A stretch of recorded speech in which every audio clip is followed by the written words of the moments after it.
Welcome to INB news. ప్రధాని మోదీ 12 ఏళ్ల పాలనలో రాజ్యాంగం, ప్రజాస్వామ్యం నిర్వీర్యమయ్యాయని సిపిఐ సీనియర్ నేత మాజీ ఎమ్మెల్యే చాడా వెంకటరెడ్డి ఆరోపించారు. కరీంనగర్ జిల్లా చిగురుమామిడి మండల కేంద్రంలో సిపిఐ ప్రచార జాథా బస్సు యాత్రలో ఆయన పాల్గొని మాట్లాడారు. ప్రజాస్వామ్యం, రాజ్యాంగ పరిరక్షణ కోసం దేశవ్యాప్తంగా సిపిఐ ప్రచార పాదయాత్రలు నిర్వహిస్తోందన్నారు. మోదీ ఇచ్చిన ఏడాదికి 2 కోట్ల ఉద్యోగాల హామీ ఏమైందని ప్రశ్నించారు.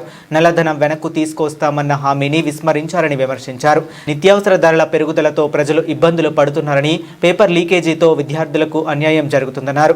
రాష్ట్రంలో సీఎం రేవంత్ రెడ్డి పాలన గాడి తప్పిందని చాడా వెంకటరెడ్డి విమర్శించారు. అర్హులైన పేదలందరికీ ఇందిరమ్మ ఇల్లు ఇవ్వాలని, హామీ మేరకు ఆసరా పెన్షన్లు పెంచాలని డిమాండ్ చేశారు.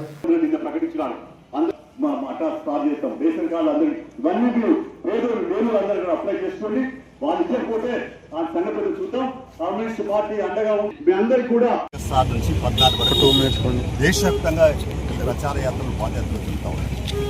ప్రధాన ఉద్దేశం ఏమిటంటే, ఈ దేశంలో నరేంద్ర మోడీ 12 సంవత్సరాలు అధికారంలోకి వచ్చిన తర్వాత పూర్తిగా రాజ్యాంగాన్ని, ప్రజాస్వామ్యాన్ని పాతరిస్తున్నారు. వచ్చిన తర్వాత ఆయన చెప్పిన మాటలకు చేతలకు పొంతం లేదు.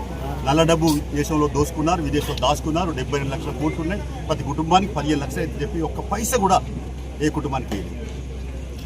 జన్మన్ దాని ఖాతాలు తిప్పుకున్నాడు, వేయలేదు. రెండో పాయింట్ అంటే, సంవత్సరం 2 కోట్ల ఉద్యోగాలు ఇస్తారు, ఒక్క ఉద్యోగం కూడా ఇవ్వలేదు. ఇప్పుడు నిరుద్యోగులు పెరిగిపోతున్న పరిస్థితి ఉంది. మరి ఇలా ఏమైనా ఉద్యోగాలు ఇస్తే అవుట్ సోర్సింగ్, కాంట్రాక్ట్ అంటున్నారు. ఉద్యోగ భద్రత లేదు. మరి యువకుల బతుకులు చిక్కిపోతున్న పరిస్థితి ఉంది. ఇంకోవైపున చూస్తే ధరలు అడ్డగోలుగా పెరిగిపోతాయి. నూనె ధర కానీ, పప్పుల ధరలు కానీ, నూనె ధర కానీ, సబ్బుల ధరలు కానీ, లేదా ఆఖరకు మనం వాడుకునేటువంటి టీవీ అన్నిటి మీద కూడా, ఫ్రిడ్జ్ల మీద కూడా అడ్డగోలు పెరిగిపోయింది. జిఎస్టీ ట్యాక్స్ విపరీతంగా వేసి వెనుపారం మోపుతా ఉన్నారు. ఇక డీజిల్, పెట్రోల్ ధరకైతే అదిపోలేదు, రోజు పెంచుడే. అప్పుడప్పుడు గ్యాస్ సిలిండర్ ధర 450 ఉన్నాయి, 1200 పెరిగిపోయింది. ఇలాంటి అనేక ప్రజా వ్యతిరేక విధాలు ఆలోచిస్తున్నారు. ఏమనంటే బీసీ వాళ్ళ, ఛాయ్ వాళ్ళ, పేదవాళ్ళ గురించి వచ్చినా అని చెప్తున్నారు. నీటు పరీక్షా పత్రాలు ఎందుకు లీక్ అయినాయి? ఇప్పుడు లీక్ అయిన తర్వాత చేతుగాలిన కాకులు పట్టుకున్నట్టుగా ఇప్పుడు చట్టం తీసుకొస్తా, నేను చట్టం శిక్షిస్తాను. అంటే ఏం చేస్తావు నువ్వు? ఇప్పుడు అయిపోయాయి. మరి చాలామంది యువకులైతే చనిపోయింది కదా, సో ఆత్మహత్య చేసుకున్నారు కదా. అంటే నువ్వు ఇప్పుడు చట్టం తీసుకొచ్చి ఏం చేస్తావు? మొన్న జంతర్ మంత్రం చేస్తే వాళ్ళ మీద లాఠీ చార్జ్ చేసి బ్రహ్మాండమైనటువంటి పద్ధతులలో వాళ్ళ కేసులు పెట్టింది. పూర్తిగా కార్పొరేట్ శక్తులకు అనుకూలమైన పరిపాలన సాగిస్తూ ఉన్నాడు.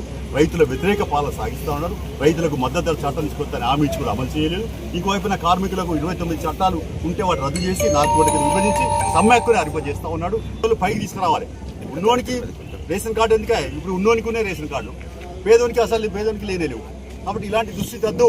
అందుకని మనం చెప్పేది అంటే, ఇలా రేవంత్ రెడ్డి ప్రభుత్వం కూడా మొన్న చూస్తే సిగ్గు అనిపిస్తుంది. ఏంటంటే 40 కేసులలో 80 మంది ఉద్యోగులు 2 డిపార్ట్మెంట్లో పనిచేస్తున్నారు.